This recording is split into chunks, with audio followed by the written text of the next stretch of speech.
What if I told you that the man whose voice has comforted millions through songs like God Will Make a Way once stood in a doctor's office, staring at a diagnosis he never saw coming, a diagnosis that would shake the very foundation of everything he thought he knew about faith, suffering, and the goodness of God? Picture this. A man who has spent decades writing songs about God's faithfulness, suddenly confronted with a reality that made him question everything. And here's the twist that nobody expected. The diagnosis wasn't just any health challenge, it was breast cancer, a disease most people never associate with men at all. This is the untold story of Don Moen's battle with breast cancer, and I promise you, by the end of this, you'll understand why his journey isn't just about surviving cancer, it's about discovering a depth of faith that only comes when everything familiar is stripped away, and you're left with nothing but raw, unfiltered trust in God. For over 40 years, Don Moen has been a towering figure in Christian worship music, a man whose songs have been sung in churches across every continent and have brought comfort to people in their darkest hours. His songs aren't just melodies, they're lifelines. Give thanks, God will make a way, I offer my life. These aren't just titles on a playlist, they're anthems that have defined what it means to worship through pain. But here's what most people don't realize. The man who wrote these songs was about to enter a season where he would need every single word he had ever written just to make it through the next day. The story begins with something so small, so seemingly insignificant, that Don almost ignored it completely. He noticed a lump in his chest, a tiny abnormality that he dismissed as nothing serious. After all, breast cancer? That's something that happens to women, right? Don tried to brush it off, but there was this persistent nudge, something that kept telling him this wasn't something to ignore. His wife noticed it too, and with gentle insistence, she urged him to get it checked out. What happened next would change everything. After a series of tests and biopsies, the doctor delivered news that felt like the ground had just opened beneath him. You have breast cancer. Let that sink in for a moment. A man who had spent his entire adult life encouraging others to trust God through their trials was now facing a trial that statistically affects less than 1% of men. The shock wasn't just medical, it was existential. How could this be happening? Why would God allow this? Now, here's where Don's story takes a turn that separates him from so many others who face devastating diagnoses. Instead of spiraling into despair, Don made a choice that would define his entire journey. He decided to worship anyway. But let me be clear, this wasn't superficial faith. This was a man wrestling with God in the most honest, raw way possible. There were nights when he lay awake, tears streaming down his face, asking God why this was happening. But in those moments, something powerful happened. The very songs he had written to encourage others became the songs that ministered to his own broken heart. When he sang God Will Make a Way, the words took on a meaning he had never fully grasped before. God will make a way where there seems to be no way. He works in ways we cannot see.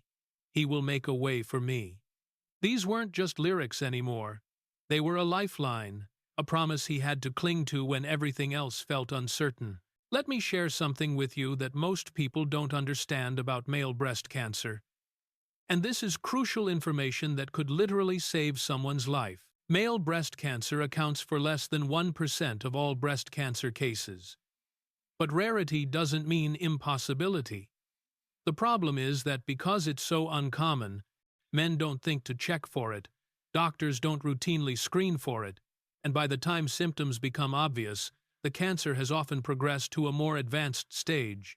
When caught early, survival rates are high, but when caught late, the prognosis becomes significantly more challenging. The warning signs include a lump or thickening in the breast tissue, changes to the skin, changes to the nipple, or discharge. Don's cancer required aggressive treatment, surgery, chemotherapy, radiation, and hormone therapy. For a man whose career required stamina and the physical ability to stand on stage and lead worship for hours, This diagnosis threatened everything about the life and ministry he had built. The treatment process was brutal. Chemotherapy attacks everything, leaving patients weak, nauseated, and utterly exhausted. Don lost his hair, lost weight, lost the physical strength he had always taken for granted. There were days when he couldn't get out of bed, days when eating felt impossible, days when he wondered if he would ever feel normal again. But throughout the entire process, Don kept a journal of his spiritual journey. He wrote about the moments when fear threatened to overwhelm him, about the nights when he cried out to God with questions that had no easy answers. He wrote about scripture verses that became his anchor, particularly Isaiah 41:10. So do not fear, for I am with you. Do not be dismayed, for I am your God. I will strengthen you and help you. I will uphold you with my righteous right hand. These words suddenly took on a weight and significance that transformed his understanding of what it means to trust God. Now, I want to pause here and address something incredibly important. There's this unspoken assumption in many Christian circles that if you have enough faith, God will protect you from suffering. It's a theology that sounds comforting until you're the one facing the crisis. Don could have easily said, God, I've given you everything. Why would you let this happen to me? But instead, Don came to a profound realization. Faith doesn't exempt us from suffering. It equips us to walk through suffering with the assurance that we're not alone. This is a game-changing insight. God never promised us a life free from pain. What he promised was his presence in the midst of pain. And that presence, that unshakable assurance that God is with you even in the darkest valley, that's what carried Don through every treatment, every setback, every moment when hope felt impossibly far away. Let's talk about something that often gets overlooked, and that's the role of community. Don wasn't fighting this battle alone. His wife became his rock, his constant source of encouragement and support. She drove him to appointments, sat beside him during treatments, and prayed over him when words failed. His children rallied around him, and his global church community became a powerful force of intercession.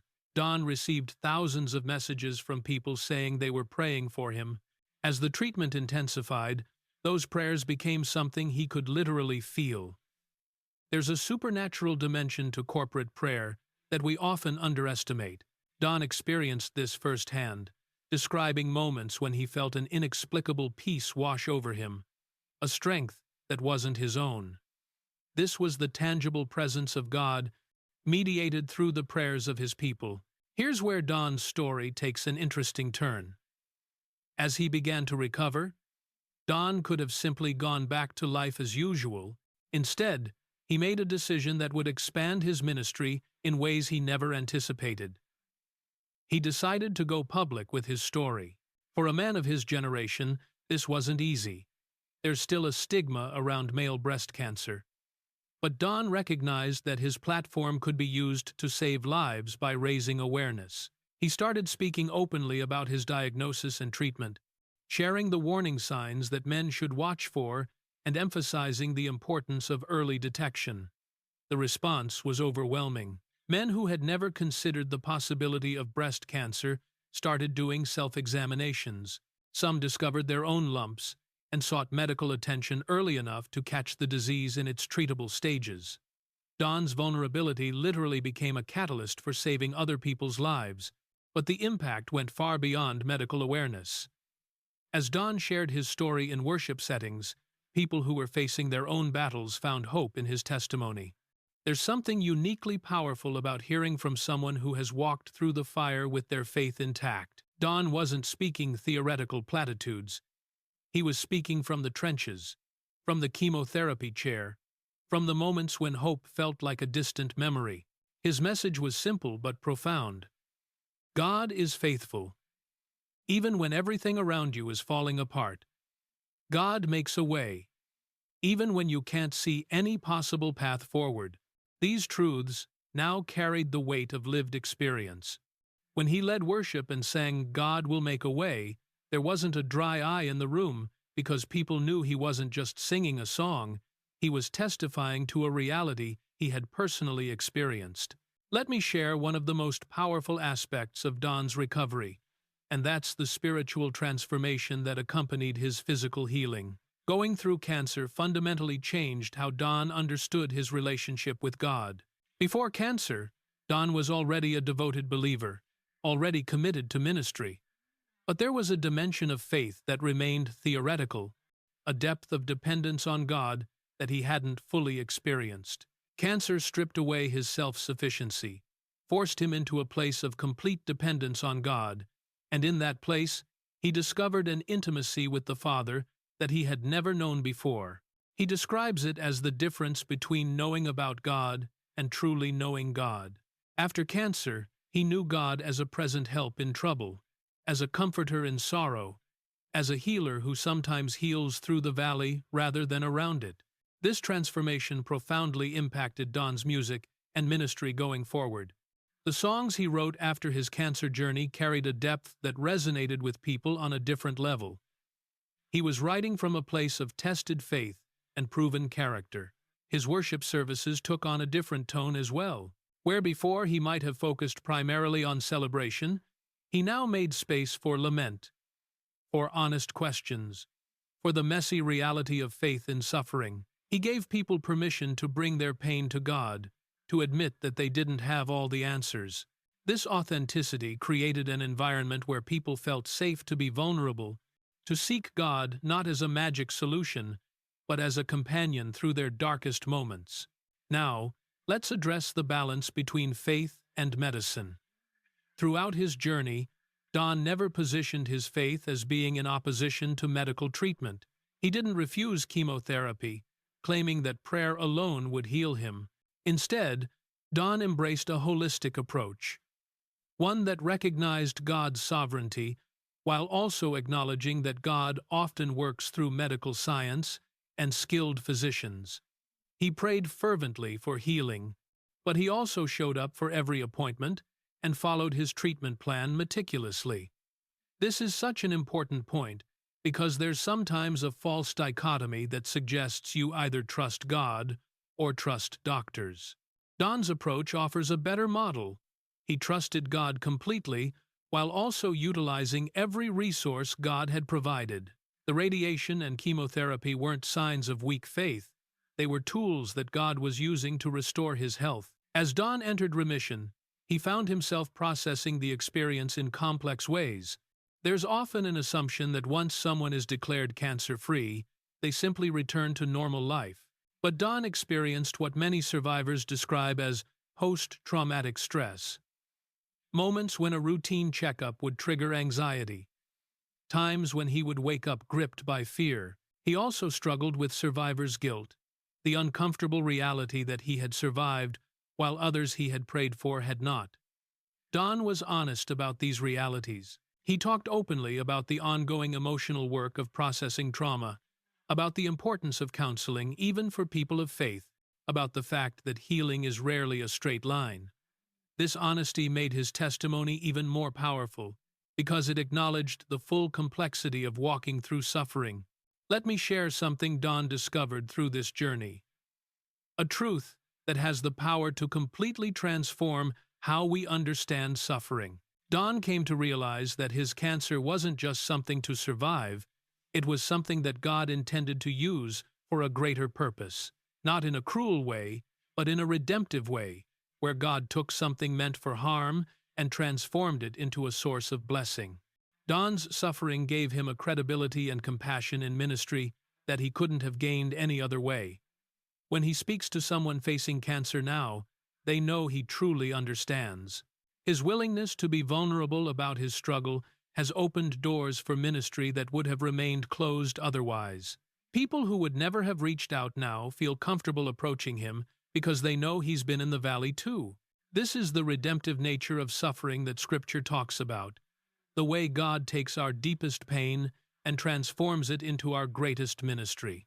As we near the end of Don's story, I want to focus on the legacy he's building through his advocacy work. Since going public with his diagnosis, Don has become a spokesperson for male breast cancer awareness. He's worked with cancer organizations and used his platform to educate men about the reality that breast cancer doesn't discriminate by gender. The statistics are sobering. While male breast cancer is rare, the mortality rate is actually higher than for women, primarily because it's caught at later stages. Men don't think to check for lumps, and often delay seeking medical attention. Don's advocacy has helped chip away at that stigma. He's encouraged men to perform monthly self-examinations and to report any unusual changes immediately. Beyond medical advocacy, Don has also become a voice for changing how the church talks about suffering. He challenges the prosperity gospel, teaching that suggests faith equals health and wealth, pointing to his own experience as evidence that godly people suffer too, and that sometimes God's greatest work happens not in preventing the trial, but in walking with us through it. So where is Don Moen today? Don is thriving, both physically and spiritually. He continues to write music, lead worship, and travel the world, sharing the message of God's faithfulness. But he does so with a perspective that has been radically shaped by his battle with cancer. He doesn't take a single day for granted anymore. He savors moments with his family in a way he didn't fully appreciate before. He approaches ministry with deeper compassion, knowing that everyone is fighting battles he knows nothing about. And most importantly, he lives with an unshakable confidence in God's goodness, not because his life has been easy, but because he's experienced God's presence in the hardest season of his life and found that presence to be more than sufficient. The songs he sings now aren't wishful thinking, they're battle-tested declarations of truth. When Don Moen sings "God will make a way," he's offering testimony to a God who made a way for him through cancer, through fear, through uncertainty, and that testimony continues to bring hope to millions around the world who are facing their own impossible situations. If you're watching this and you're in the middle of your own trial, whether it's a health crisis, a financial disaster, a broken relationship, or any other situation that feels overwhelming, let Don Moen's story speak to you. The message isn't that everything will work out exactly as you hope, or that you won't face pain and loss, or that faith is some kind of magic shield against suffering. The message is far more profound than that. You are not alone. The God who walked with Don through cancer is the same God who will walk with you through whatever you're facing. He may not remove the trial, but he will give you the strength to endure it. He may not provide all the answers, but he will provide his presence. He may not make the path easy, but he will make a way. That's the promise Don clings to, the promise that sustained him through his darkest days, and the promise that continues to give him hope and purpose as he moves forward. God is faithful, not because our circumstances are always good, but because he is always good, regardless of our circumstances. That's the truth at the heart of Don Moen's story. And it's a truth that has the power to sustain us through whatever life brings our way. So hold on to hope, cling to faith, and trust that even when you can't see the way forward, God is working in ways you cannot see, and he will make a way for you.